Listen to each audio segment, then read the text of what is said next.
सबसे पहली चीज़ जो पहले जय और रचना हम दोनों बोल चुके हैं कि कंसिस्टेंसी। आप अगर दिन में, कई बार हमसे सवाल पूछते हैं कि आप कितने घंटे पढ़ाई करते हैं, तो देखिए घंटे मैटर नहीं करते। कोई 17-18 घंटे हमें नहीं पढ़ना है, उतना हम पढ़ भी नहीं सकते। एक दिन पढ़ सकते हैं, दूसरे दिन नहीं पढ़ पाएंगे। 5 से 6 घंटे ही आपको देने हैं या उतने निकालने हैं, पर वो जो वक्त आप अपनी पढ़ाई को देते हो वो कंसिस्टेंटली आपको रोज़ उतना ही अपने पढ़ाई को देना है। Consistency is the key, that is the first and the most important thing जो आपको ध्यान में रखनी है। दूसरी चीज़ इस एग्ज़ाम में मुझे लगता है इक्वली इम्पॉर्टेंट है, क्योंकि ये जर्नी लंबी होती है। जैसे एग्ज़ाम ही 1 साल तक चलती है, आप प्रीलिम्स देते हैं, फिर आप मेंस देते हैं, आप इंटरव्यू में जाते हैं पर्सनालिटी टेस्ट के लिए, तो एग्ज़ाम 1 साल तक खुद चलती है। उसके पहले मान लीजिए आप 1-1.5-2 साल पहले से प्रिपेयर कर रहे हो, तो ये जर्नी काफ़ी लंबी रहती है। उस जर्नी में मेंटली अपने आप को मोटिवेट रखना, अपने आप को बूस्ट करते रहना, वो भी इक्वली इम्पॉर्टेंट है। और इसीलिए अपने आप पर भरोसा बेहद ज़रूरी है। You need to have a faith in yourself कि अगर आपने इसमें कदम रखा है, अगर आपने सोचा है कि आप सिविल सर्विस एग्ज़ाम देना चाहते हैं और देंगे, तो आपको ये ठान के उसमें जाना है कि हाँ मैं ये कर सकता या कर सकती हूँ। ये एक अपना मोटिवेशन, अपने साथ एक फेथ, बिलीफ अपने ऊपर आपको हमेशा रखना है। कमिंग टू प्रेपरेशन की कैसे तैयारी करनी है, बहुत सारी बातें आप सुन चुके हैं कि आंसर राइटिंग में कैसे करना होता है, आंसर राइटिंग का स्ट्रक्चर कैसा होना चाहिए। तो मैं शुरू में सबसे पहले ये कहूँगी कि मेरे प्रिपरेशन का बेस 2 चीज़ें रहीं। पहला था करंट अफेयर्स। करंट अफेयर्स इसलिए मैंने उसको उसी से शुरुआत की क्योंकि करंट अफेयर्स सबसे इंटरेस्टिंग पार्ट होता है। कई बार आपको हिस्ट्री कभी बोरिंग लगेगी, कई बार आपको लगेगा ज्योग्राफी इतना, कभी हर किसी के अपने अपने फेवरेट्स होते हैं। तो मुझे वो 2 सब्जेक्ट्स लगते थे कि यार इतना मन नहीं करता है, लेकिन न्यूज़पेपर्स और करंट अफेयर्स में जो भी नया चल रहा है वो मुझे हमेशा इंटरेस्टिंग लगता था। इंटरनेशनल रिलेशंस में क्या हो रहा है, क्या सोशल रियलिटीज़ हैं, कहाँ क्या हुआ, उसका क्या इम्पैक्ट पड़ेगा एडमिनिस्ट्रेशन पे और हमारे कंट्री पे, तो उसको आप अपना एक बेस बना सकते हो। आप करंट अफेयर्स बेस्ड प्रिपरेशन कर सकते हैं, इसलिए भी क्योंकि अगर आप मेंस एग्ज़ाम देखेंगे तो काफ़ी डायनामिज्म आ गया है, केवल प्रीलिम्स में नहीं बल्कि जनरल स्टडीज़ पेपर 2, पेपर 3 में भी आप देखेंगे कई सारे ऐसे सवाल हैं जो करंट इवेंट से इंस्पायर्ड होते हैं, उन पे बेस्ड रहते हैं।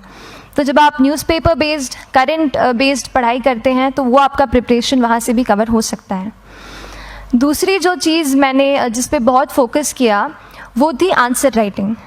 तो आंसर राइटिंग का, जैसे खान सर बता रहे थे कि आंसर राइटिंग की प्रैक्टिस बहुत की, तो उसके पीछे मेरा ये था कि जब मैं हमेशा प्रीलिम्स का कोई भी पेपर टेस्ट देती थी, हम मॉक टेस्ट देते हैं, तो मॉक टेस्ट देती थी तो हमेशा मेरे मार्क्स करीब 90 to 110, 120, इससे ऊपर मेरे कभी मार्क्स नहीं जाते थे। तो मुझे हमेशा ये डर था कि यार प्रीलिम्स में कहीं मेरा कुछ, क्योंकि कट ऑफ भी इसी कुछ रेंज में जाता है, तो हमेशा लगता था कि यार कुछ गड़बड़ यहाँ ना हो जाए। लेकिन जब मैंने आंसर राइटिंग की और मेंस एग्ज़ाम के बारे में जाना, तब मुझे लगा कि आंसर राइटिंग एक ऐसी चीज़ है, मेंस एक ऐसा फेज़ है सिविल सर्विस एग्ज़ाम का जहाँ पे आप अच्छे से तैयारी कर सकते हैं। And if you have written the answers, if you know कि you have covered the points well, if you have included उसमें कुछ आपने facts, international reports, government schemes, आपने कुछ ऐसे उसमें सॉल्व भी डाला है, तो जो रिज़ल्ट आएगा वो सेटिस्फैक्ट्री ही आएगा, अच्छा ही आएगा। तो मेंस एक ऐसा पार्ट है जिस पे आप काफ़ी बैंक ऑन कर सकते हो।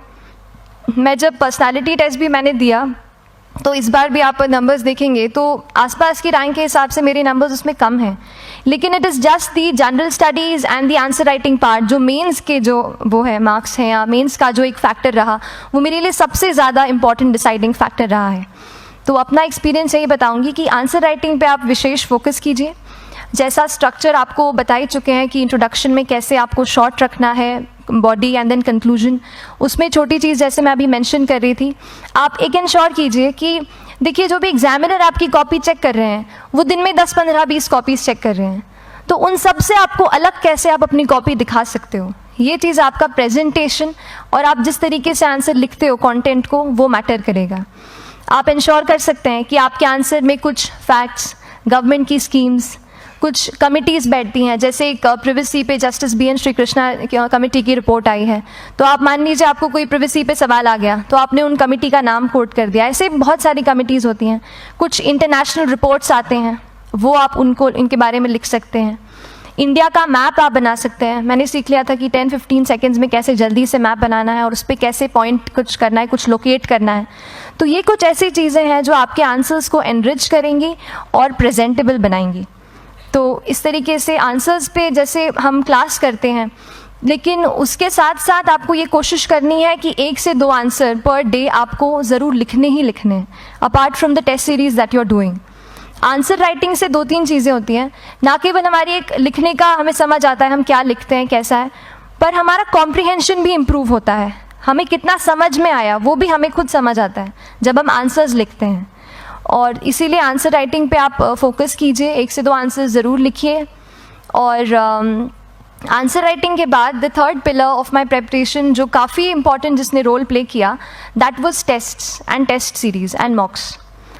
देखिए हम पढ़ रहे हैं यहाँ पर, I will also come to the point कि हम कैसे दिल्ली, भोपाल और इंदौर में प्रिपेयर करके बिना दिल्ली जाए हम कैसे कर सकते हैं, I will come to that point. पर उसके पहले टेस्ट की थोड़ी बात कर लेती हूँ कि टेस्ट देना क्यों ज़रूरी है। हम ये जो एग्ज़ाम दे रहे हैं सिविल सर्विस की, एक ऑल इंडिया लेवल एग्ज़ाम है and this cut throat competition. तो उसके लिए आप केवल पढ़ते रहें, सारी बुक्स, मटेरियल्स, स्टैंडर्ड ये करंट का सब पढ़ लें, लेकिन अगर आप ये नहीं जज कर पाए कि आपका क्या लेवल है at an all India level, तो चीज़ें समझ में आप नहीं, मतलब आप आगे नहीं बढ़ पाएंगे या सही डायरेक्शन नहीं पकड़ पाएंगे। तो इसलिए आप टेस्ट से घबराइए मत। कई बार टेस्ट का इनर्शिया होता है, ऐसे लगता है कि जब तक पूरा सिलेबस कंप्लीट नहीं कर लूँ तब तक टेस्ट नहीं दूंगा, लेकिन सच में बात ये होती है कि जब तक हम जीएस के मतलब पेपर देने अंदर भी घुसते हैं ना, तब भी उस सेकंड पे लग रहा होता है कि कुछ छूट गया है हमारा। तो ये चीज़ होगी ही, इसीलिए ये मैं कभी मत सोचिए कि जब तक पूरा सिलेबस नहीं कर लूँ टेस्ट नहीं दूंगा। जैसे आपका एक थोड़ा बेस बन जाता है प्रिपरेशन का, आप टेस्ट दीजिए, चाहे वो प्रीलिम्स का एमसीक्यू का टेस्ट हो या मेंस का राइटिंग स्किल की प्रैक्टिस हो, टेस्ट पे आप फोकस कीजिए। उसके बाद टेस्ट केवल देने के लिए नहीं देना है, उसको एनालाइज भी अच्छे से करना है। When you get the answer hints, when you get the answer keys, analyse properly कि आपकी क्या गलती हुई है और उससे भी सीखने की कोशिश कीजिए कि क्या कुछ नया मुझे इस टेस्ट पेपर से या इस आंसर कॉपी से मिल सकता है। तो इस तरह से टेस्ट पे भी आप फोकस कीजिए। And I will come lastly to the point कि जब मैंने प्रिपरेशन शुरू की थी अपने कॉलेज के 2nd ईयर 3rd ईयर आते आते, तो मन में बहुत सारे फियर्स थे। मैं भी एक नॉर्मल फैमिली से हूँ, मेरे फैमिली में किसी ने आज तक सिविल सर्विस का पेपर भी नहीं लिखा था, तो मन में बहुत सारे फियर्स थे, डाउट्स थे, क्या होगा, कैसे होगा। तो हो सकता है आपके मन में भी ऐसा हो। और हम जैसे यहाँ रहते हैं, हम सोचते हैं कि दिल्ली जाना तो सबसे ज़रूरी है, उसके बिना तो ये एग्ज़ाम हो ही नहीं सकती। तो उस पर मैं एक चीज़ बताना चाहूँगी कि जैसे KSG जैसे इंस्टीट्यूट हैं, जो फैकल्टी भी हमें वही मिलती है जो दिल्ली में पढ़ा रहे हैं, तो ये एक बहुत पॉजिटिव पॉइंट है कि क्वालिटी का कोई दिक्कत नहीं आएगी। बस एक चीज़ है, आप ज्वाइन करते हैं class, that will only provide you a direction. वो आपका रास्ता दिखा सकते हैं आपको कि इस रास्ते पर आपको चलना है, लेकिन चलना उस रास्ते पे आपको खुद है। You have to work on your own. कभी ये मत सोचे कि मैं वहाँ नहीं जा पा रहा हूँ तो नहीं हो सकता, यहाँ है, तो हम एक्सक्यूज़ेस बनाते हैं। कई बार चैलेंजेस आते हैं। तो मैंने कॉलेज के साथ प्रिपरेशन की, तो उसमें भी काफ़ी दिक्कत आती थी। कभी कभार कॉलेज की एग्ज़ाम होती थी तो इसमें मैं अपना उतना वक्त नहीं दे पाती थी। तो उस मोमेंट पे फिर प्लानिंग ने मुझे बहुत हेल्प किया कि हम किस तरीके से अपने कॉलेज के एग्ज़ाम के लिए प्लान कर लें।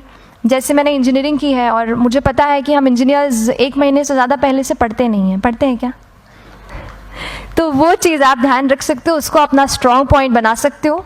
1 से 1.5 महीना जब exam is approaching, I use to plan my entire syllabus का प्रिंट आउट निकाल के I use to make my notes. उस तरीके से उसको मैं उसको संभाल लेती थी। तो whenever you are managing those things together, focus on planning. किस तरीके से आप एक माइक्रो प्लान बनाएं, अपना डेली एक प्लान बनाएं, वीकली टारगेट सेट करें और एक ब्रॉड विजन दिमाग में रखें कि ब्रॉडली आप मंथ्स में क्या कवर करने वाले हैं। अगर आप प्लानिंग अच्छे से करते हैं तो ज़्यादातर पोर्शन आपका वहीं से कवर हो जाता है। और जब आप टारगेट्स बनाते हैं, उनको टिक करते हैं, तो एक सेंस ऑफ कंप्लीशन भी आपको मिलता है कि yes, I am on the right path और मैं सही जा रहा हूँ या जा रही हूँ। तो इस तरीके से प्लानिंग पे भी इक्वली फोकस कीजिए।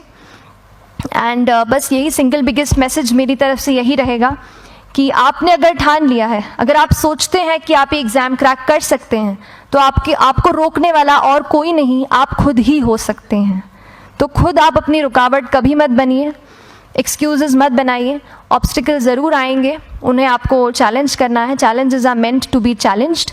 तो सही तरीके से अपने ऑब्स्टिकल्स को हैंडल कीजिए, और इस एग्ज़ाम में अगर आप सही स्ट्रैटेजी रखते हैं तो आप अपने एक अटैम्प्ट में ही इसको क्रैक कर सकते हैं।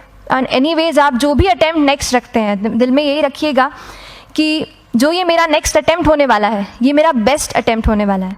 कभी भी इस एग्ज़ाम को हाफ हार्टेडली मत दीजिए कि चलो देख के देखता हूँ कैसा है पैटर्न का एग्ज़ाम का।